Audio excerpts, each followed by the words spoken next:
Good evening and welcome to First Word on Saturday, April 25th, 2020.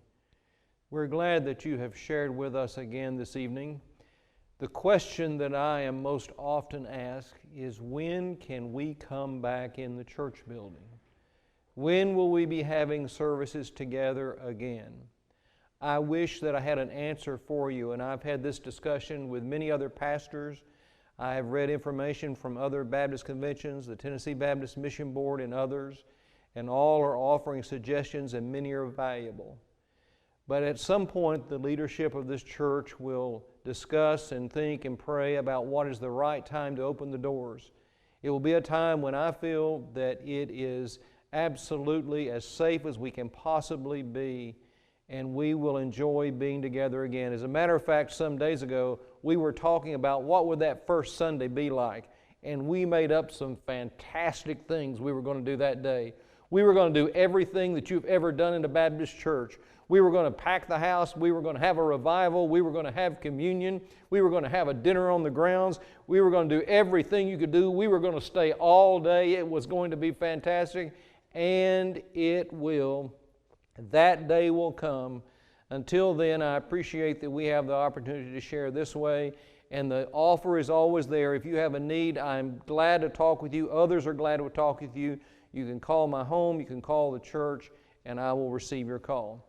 Some years ago, I picked up a little book called Children's Letters to God, and it is a very insightful thing as children have written a short letter to God asking Him the questions that are upon their mind. One says, "Dear God, are you really invisible, or is that just a trick, Lucy? Dear God, is it true my father won't get into heaven if he uses bowling words in the house, Anita? Dear God, did you mean for the giraffe to look like that, or was it just an accident, Norma? Dear God, instead of letting people die and having to make new ones, why don't you just keep the ones you have now, Jane? Dear God, who draws the lines around the countries, Nan? Dear God, do animals use you, or is there somebody else for them, Nancy? Dear God, I went to this wedding and they kissed right in church. Is that okay? Neil. Dear God, are there any patriarchs around today? Patrick. Well, children have a wonderful insight and a wonderful way of looking at the world.